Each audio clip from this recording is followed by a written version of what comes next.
Here we are on the couch with Buzz Burrell. Buzz, a Greetings. good weekend away. Faultless. CME, GP CME. Yep. So you come here, one, because you have a bloody good time. Yes, that's the most important thing. Yeah, but you get your CME points as well. Yeah. Which is a very loads. We got about like 3 years worth in one meeting if you're really up to it. No, I'm pulling your leg, but you got a lot certainly. Yeah. You're right. Look, it's a very double-edged sword. I mean, it's great for CME, and the smorgasbord of what you can choose from is overwhelming. Yes. Looking at what's available, you say, I would need to know about that. I was really fascinated with that. I wonder what's up to date there. Yes. And we'll come across this later on, certainly with one or two of the sessions I went to, on how quite serious it is important to update. Otherwise, we are seriously behind the times, and we're practicing out of fashion medicine. So it sort of protects us against that. Yeah. But the networking, I love that expression, networking. Yes. For me, networking involves a hell of a lot of Shiraz, but it's good, and it's like off the castle. It's the vibe, Yes. and the vibe of the place. It's brilliant. You go into that big main hall and just feel the vibe. It's lovely. Huge number of people there. Yeah, it is. It is. And there's two things you sort of get. A, you catch up with people you knew before, do forge new friendships. But the next thing is you really pick up the feeling that at the moment general practice New Zealand is in good heart, I got the feeling that the UK might want to take a few leaves out of our book, and certainly what's happening with UK general practice sounds a bit unsavoury, and I'm pleased to be in this country and not there at the moment. So why the difference? What's the change then? Why the change in the vibe? Is it what's happened? Legislation, funding? Good question. I genuinely don't know. Maybe we've become more attractive. Certainly there are now more applicants than there are places for the registrar positions, and that's great, and so it should be. I wish I knew what has done it, because we need to keep doing it. That's right, and it's hard to do more of it unless you know what it is. Quite. But maybe it's a sweet spot with the PHOs. Maybe they're getting some traction. I don't know. But there's got to be a sweet spot for something. Quite. And funding must be how much people earn must be an important bit. Work-life balance. All of the above. However, there's nothing different there. The work-life balance, that's been a theme for the last 50 odd years probably for general practice. Income, I don't think we've had a particularly amazing big growth in our income really. I honestly, I'm struggling to think why is it, but it just is. And certainly I got the feeling 10 plus years ago we weren't as in a good heart as we are now. I would agree. And that's just just the vibe, and Great. It's brilliant. Yeah. So long may that live, and if we can find out what it is, let's harvest it and get even more of it. So the highlights for you so far? So far, right, let's start. Well, we opened up and there was the Pete Foley Memorial Lecture, Yes. and Tony Baird gave that. What a guy. He's just got it. He's got mana, he's got the ability to hold an audience better than many people, and it's just an inspiration. He touched on professionalism, he touched on the history of medicine, and he certainly was very funny. But one thing he did, and I can't believe he did it and got away with it beautifully with amazing class, but his finishing, very last thing he did was he got the entire audience to stand up and to sing the last hymn of Psalm 100, the odd 100th. Never seen that done before, probably will never see it again. Just fantastic to get the entire audience to stand up and sing the last verse of a hymn and then sit down and thank you, that's my speech. That was was just genius. I've got to tell you the story because I was standing outside there and I heard everyone singing. Yes. And trade people and everyone else wandered around. Yes. And the comment round was, who the hell is this getting a religious song? Because it was very, God we trust and all that. Yeah. And then everyone sat down and smiled, and no, we didn't have the context. So it was very, very interesting from outside in. Yeah. No, Billy Graham would be proud of it. Yes, It was just lovely. Yeah. And well, Psalm 100. It's a beautiful psalm, and it's the people were tune. singing very well Everybody knows too. it. Absolutely, we all knew the tune. Brilliant, genius, masterful, and a lovely way to finish a really entertaining and very charismatic speech. So that kicked it off beautifully for me. Yeah. And then what do we have then? Then we had the politician bit, Yes. Peter Dunn. Interesting, there was sort of two sides to how Peter Dunn spoke really. The first one was he was reading the script, which I presume, this is, God help us Peter, forgive me, but it was certainly a script writer's sort of speech. Yes. Nothing horrible, nothing which made everybody stand up and walk out. And nothing you can remember either, probably. Unfortunately not. Yes. But apart from that, he's a nice guy. Yes. And he is. And well, good political speech then. Yeah, exactly. Quite. But then what was nice was once he put his speech down and then started speaking, then that was... That his real self came out, and you can tell that guy really gives a damn. He really does, and all credit to the fellow. He's got his finger on the pulse, and wherever you are on the political spectrum, you couldn't help but think, I like you. You're all right, and I like what you had to say. He certainly, I do remember him touching on the idea of drugs and the misuse thereof, and the legalisation and non-legalisation, and in particular he. Talked about this cannabis oil case. Very topical. It was, and he was very, very careful with that one to say this was an absolute screaming one-off, does not set a precedent, so there we are. But by and large, he's take him as you right say, he's a nice guy. Yeah. And that's really good. There was a focus on cardiology. Yes. Harvey White? Well, that was later on. Okay. After that we had the panel thing, oh, yes, cool, sorry. Which, if nothing else, we just showed what a small country New Zealand is. It was just great. The nepotism was fantastic.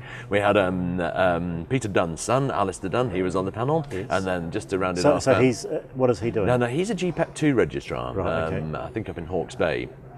And a very eloquent guy. He's obviously he wasn't swapped at birth. He's a chip off the old block. He was really, he spoke very well, very clearly, and was worth listening to.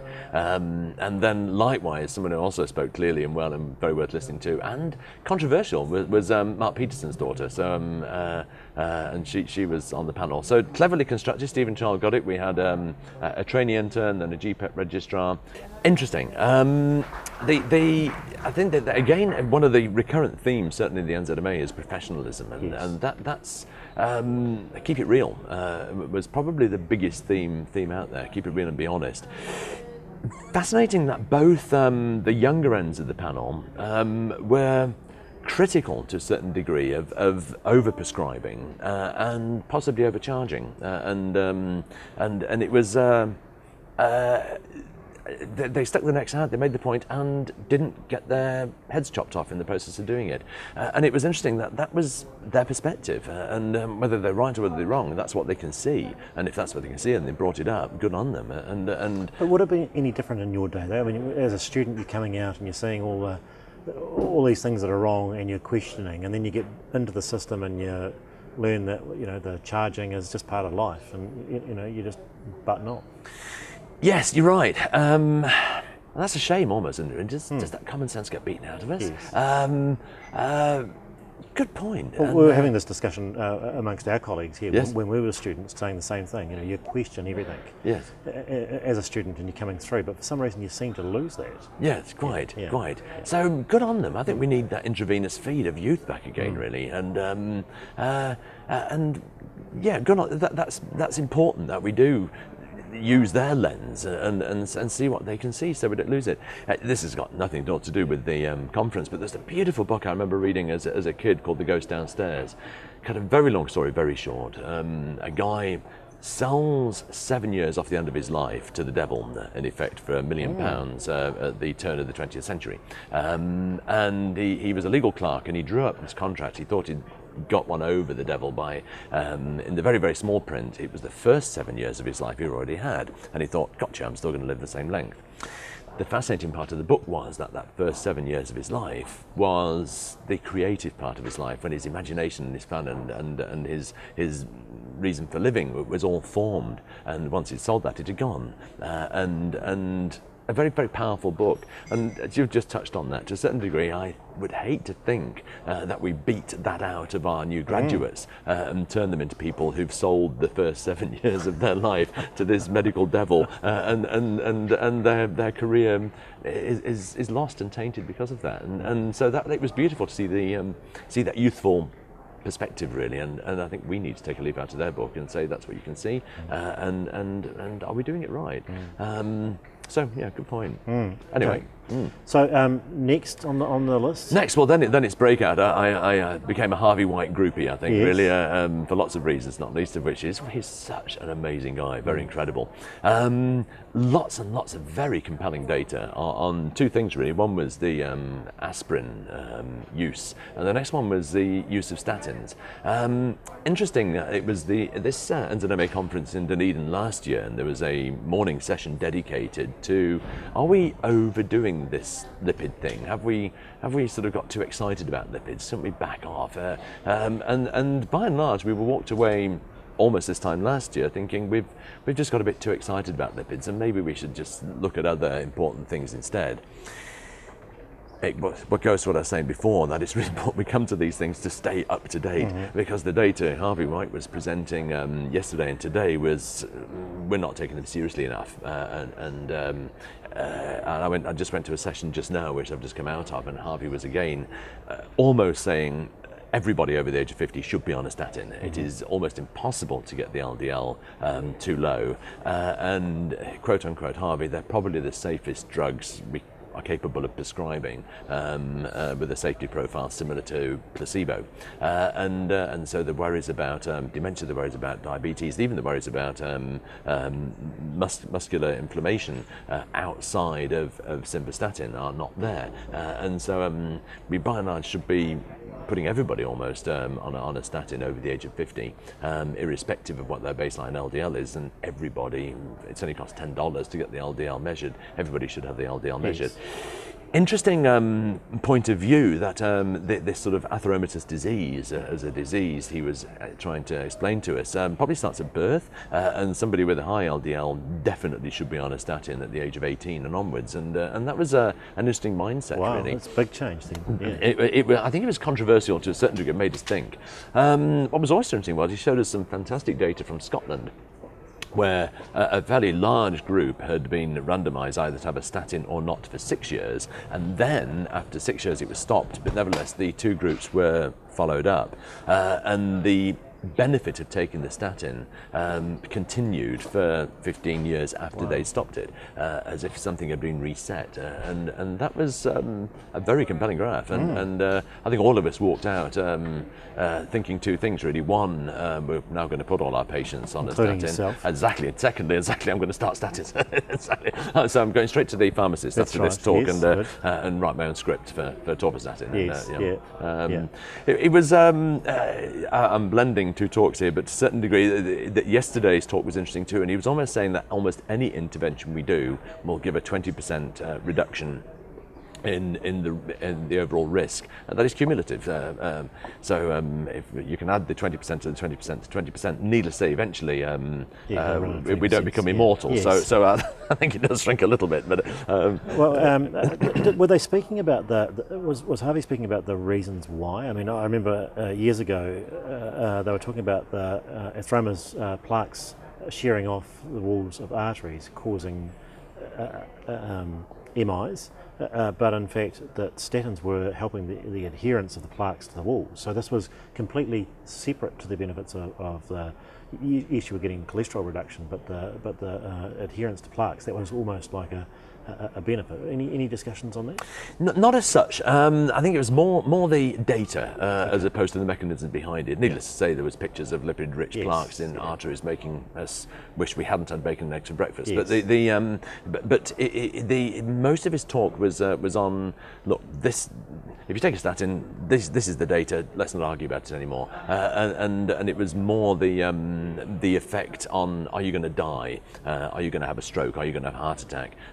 As opposed to the precise mechanism behind it. Right. And LDL seems to be the public enemy number one. That's it. The rise in HDLs is interesting. And what was also interesting was that the ratio, the HDL to total ratio, is a predictor to a certain degree of the inevitability of a cardiovascular episode. However, the second thing is that bringing down the LDL is probably the most important thing we can do. So we've got two different concepts: the prediction and the what can we do.